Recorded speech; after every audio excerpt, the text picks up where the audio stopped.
frente al juicio de desafuero, cuyo único propósito era el intento de un fraude anticipado, dijo: ustedes me van a juzgar, pero no olviden que todavía falta que a ustedes y a mí nos juzgue la historia. Hoy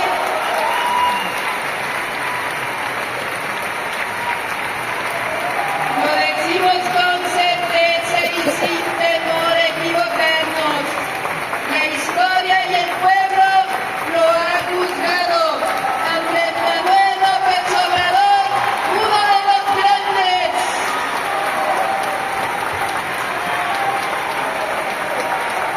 El dirigente político y luchador social más importante de la historia moderna, el presidente más querido, solo comparable con Lázaro Cárdenas. Yo estoy hablando al pueblo de México, no al presidente. El que inició y termina su mandato con más amor de su pueblo.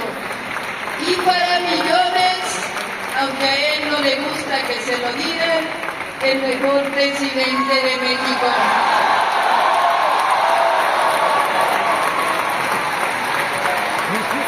El que inició la revolución pacífica de la cuarta transformación de la vida pública de México. No estoy hablando de todo esto, estoy hablando de militar. Usted nos ha pedido en varias ocasiones no develar gustos ni poner su nombre en calles, avenidas, barrios o colonias, tampoco monumentos, ni hacer grandes homenajes. La verdad que no hace falta, porque usted estará siempre donde solo residen los que luchan toda la vida, los que no se rinden, los que devuelven la esperanza y la alegría. Usted estará siempre en el corazón del pueblo de México.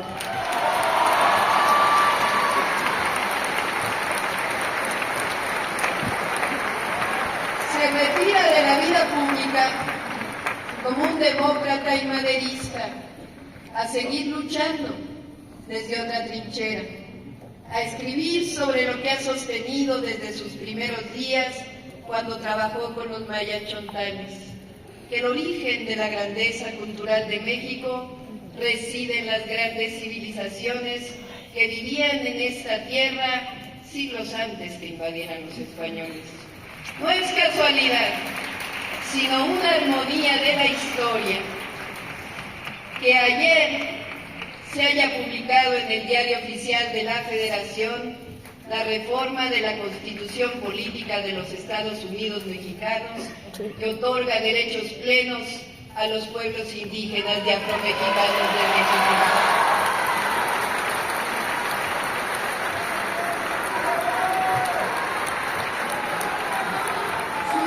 Libro lo titula Gracias, y hoy le devolvemos el agradecimiento. Profundas gracias, gracias, gracias por siempre. Ha sido un honor luchar con usted. Hasta siempre, hermano, amigo, compañero, Andrés Manuel López Obrador.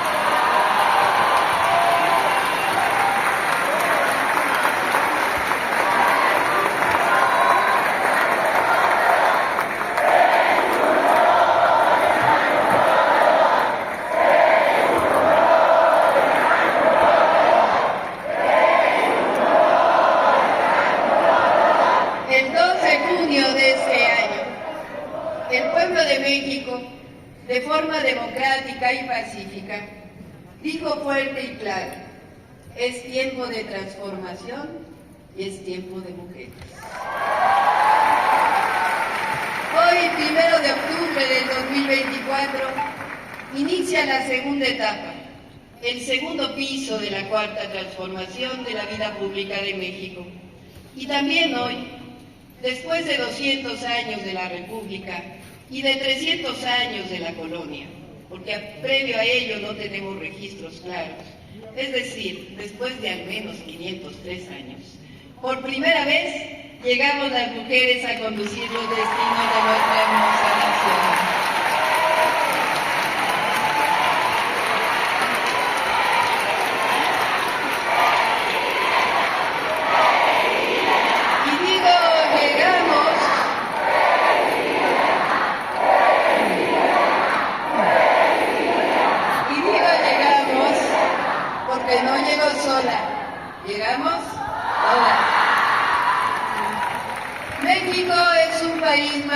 maravilloso, con un pueblo extraordinario. Somos una gran nación. Aquí crecieron culturas originarias que dieron al mundo el maíz, el cacao, el jitomate, que construyeron pirámides monumentales, que entendieron los astros, la vida y la muerte como parte de un cambio constante, que nos dieron y siguen dando lenguas vivas como ninguna otra, que tejieron y tejen textiles con manos de mujeres artesanas que entrelazan con el alma y con la vida, con culturas como la maya, que crearon el cero como parte de la matemática, o la mexica, que creó el método más sustentable de cultivo que se conoce, la chinampa. México es el país que le dio al mundo a Hidalgo, que inició con unos cuantos el grito de independencia y al poco tiempo fueron miles que demandaban justicia. El que abolió la esclavitud, el que supo conducir con certeza a su pueblo por el camino de la libertad y se convirtió en padre de la patria. México, el país de Morelos, que supo identificar los sentimientos de la nación para escribir que la soberanía dimana del pueblo, que no se admite la tortura y la urgente necesidad de moderar la opulencia y la indigencia. De Vicente Guerrero, que en el momento difícil, cuando su padre pedía que aceptara la indulgencia del virrey, supo decir: la patria es primero. México es de Guadalupe Victoria, primer presidente de México, que después de la independencia se rebeló frente al emperador Iturbide para lograr la primera constitución de la República. De Josefa Ortiz, quien no solo dio el taconazo para iniciar la independencia, sino que sabiamente expresó: no se debe premiar a quien sirve a la patria, sino castigar a quien se sirve de ella. O de Leona Vicario, madre de la patria, pero periodista y luchadora por la independencia, que hace 200 años supo defender a la mujer por su pensamiento. De Juárez y los liberales mexicanos, que antes que nadie en el mundo y de forma visionaria separaron la Iglesia del Estado y defendieron a la patria frente al invasor. De los hermanos Flores Magón, que demandaron justicia y libertad antes que nadie en el siglo XX. De los obreros de Río Blanco y Cananea. Y de Madero, que dejó todo para llamar al pueblo a las armas para luchar por la democracia. De Zapata, que supo demandar tierra y libertad. Del valiente Villa, y también de Carranza como único gobernador que se levantó frente al golpe de Estado huertista. México es el de los constitucionalistas de 1917, de Lázaro Cárdenas, que repartió la tierra y expropió el petróleo, de Margarita Maza, de Adela Velarde, que comandó las Adelitas en la Revolución, de Dolores Jiménez Muro, de Elvia Carrillo Puerto y las sufragistas, de Frida Kahlo, de Enriqueta González Vaz, primera mujer matemática. México es de mujeres y hombres libres, que a lo largo del siglo XX lucharon por la democracia, las libertades, la justicia, de los estudiantes de 1968, de los cientos de hombres y mujeres que hoy no están, pero de quienes orgullosamente somos herederos. México es un país maravilloso por nuestro mosaico cultural, por nuestra biodiversidad. México es maravilloso gracias a nuestros paisanos y paisanas, héroes y heroínas que viven en Estados Unidos y que con amor a su familia y a la patria envían su apoyo todos los meses. México es un país maravilloso por su pueblo generoso, solidario, alegre, libertario, resistente, rebelde, sabio y hoy empoderado. Y hoy México, gracias a todas y todos, somos la 12ª economía del mundo y el 6º destino turístico. México es grandioso. Llamo a todas y todos a que hagamos una reflexión, que evaluemos con la cabeza fría qué pasó durante estos 6 años, con datos duros, reconocidos nacional e internacionalmente, y con ello respondámonos las siguientes preguntas. ¿Cómo es que 9.5 millones de mexicanos y mexicanas de acuerdo con el Banco Mundial, salieron de la pobreza en tan solo 6 años. ¿Cómo es que sin subir impuestos se redujeron las desigualdades? ¿Cómo es que somos de los países de la Organización para la Cooperación y el Desarrollo Económico menos endeudados y con una moneda fuerte? ¿Cómo es que somos de los países con menos desempleo? ¿Cómo es que hay más bienestar y al mismo tiempo ganaron más los empresarios y los bancos? ¿Cómo es que estamos en récord de inversión extranjera directa y al mismo tiempo aumentaron los salarios? ¿Cómo es que aumentó el salario mínimo y no subió la inflación? La respuesta es: cambió el modelo de desarrollo del país.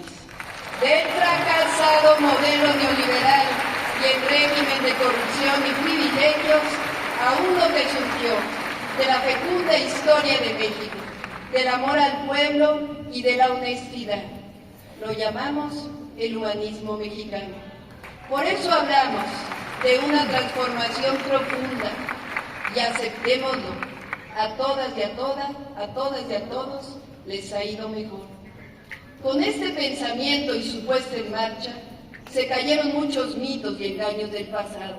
Por ejemplo, durante el periodo neoliberal, ese que le costó tanto al pueblo de México, que marcó nuestra historia por 36 largos años, se decía que el Estado debía diluirse o subordinarse a las fuerzas del mercado, que si la economía se regaba desde arriba, iba a llegar a los de abajo, que si aumentaba el salario mínimo, iba a haber inflación y no iba a haber inversión extranjera, que si el Estado participaba en la economía, iba a haber crisis económica y devaluación, que la corrupción era inherente al gobierno, que la libertad no solo existe en el mercado, que la libertad solo existía en el mercado, que la educación, la salud, la vivienda y el salario justo eran mercancías y no derechos. Todo resultó falso. Por ello, para bien de México, de todas y todos, vamos a continuar con el humanismo mexicano, con la cuarta transformación. Resumo algunos de los que considero sus principales principios. 1. Para que haya prosperidad, debe ser compartida. O dicho de otra forma, por el bien de todos, primero los pobres. 2. No puede haber gobierno rico con pueblo pobre. Esta es una frase de Benito Juárez García, que los gobiernos de la transformación hacemos realidad, y que sostiene que el gobernante debe vivir en la justa medianía, sin lujos, parafernalias o privilegios, y que el gobierno no debe ser una carga para el pueblo.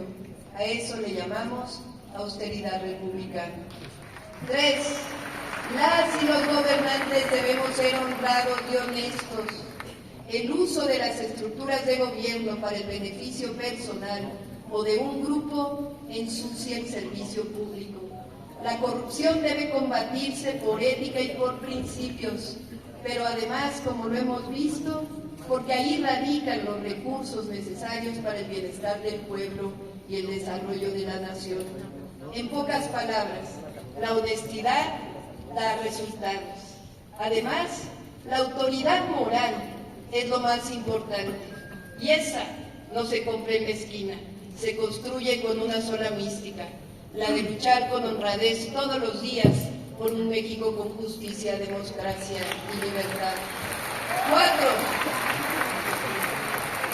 El principio máximo de que la democracia es el gobierno del pueblo, por el pueblo y para el pueblo, o regresando a Juárez, con el pueblo todo, sin el pueblo nada. 5. Prohibido prohibir. La libertad es esencia de la democracia. 6. El desarrollo y el bienestar del pueblo solo pueden fortalecerse con el cuidado del medio ambiente y los recursos naturales. 7. Las mujeres tenemos derecho a la igualdad sustantiva. 8. México es un país soberano, independiente, libre y democrático. Queremos la paz y la fraternidad de las naciones y nos coordinamos, mas no nos subordinamos. 9. La política se hace con amor, no con odio. La felicidad y la esperanza se fundan en el amor al prójimo, a la familia, a la naturaleza y a la patria. 10. Condenamos el clasismo, el racismo, el machismo y cualquier forma de discriminación. No es solo un asunto de tolerancia, es el reconocimiento de que la profundización de las desigualdades llevará siempre a la injusticia. La fraternidad significa vernos a los ojos como iguales. Con esto en mente, les manifiesto, en nuestro gobierno garantizaremos todas las libertades, la de expresión, de prensa, de reunión, de movilización. La libertad es un principio democrático y nosotros somos demócratas. Se respetarán los derechos humanos y nunca usaremos la fuerza del Estado para reprimir al pueblo.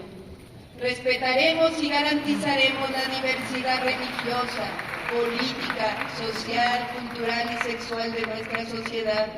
Cualquiera que diga que habrá autoritarismo está mintiendo.